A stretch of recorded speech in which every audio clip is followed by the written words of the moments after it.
কি আজকে কি আবারও চিকেন? হ্যাঁ, আজকে বাঁশকরুল দিয়া চিকেন দিয়ে আজকে রান্না করুন। বাঁশকুড়ুল দিয়া চিকেন দিয়া? হ্যাঁ হ্যাঁ, এই যে কড়াইতে তেল দিলাম, গরম হলো। এখন আমি কুচি পেঁয়াজগুলো ছেড়ে দিলাম। এরপরে আমি তেজপাতাগুলো দিলাম। এরপরে আমি দারচিনি দিলাম। তারপরে একের পরে একসাথে পেঁয়াজ মশলা দিয়ে দিলাম। এবার আমি পেঁয়াজ বাটাগুলো দিলাম। এবার আমি আদা বাটাগুলো দিলাম। এবার আমি লঙ্কা বাটা দিয়ে দিলাম, হলুদ দিয়ে দিচ্ছি। এখন আমি লবণ দিব। এবার মাংসের মশলা হয়ে গেছে, মাংসটা দিয়ে দিব।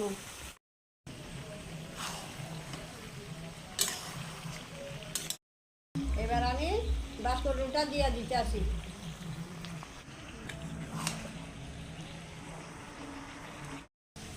এখন মাংসটা রান্না হয়ে গেছে, এখন আমি গরম মশলা দিতে আসি। মাংসের মধ্যে গরম জল দিবেন, যতটা পারেন গরম জল দিবেন। গরম জল দিলে মাংসটা টেস্টি হইব। এই দেখ, মাংস রান্না হয়ে গেছে গা।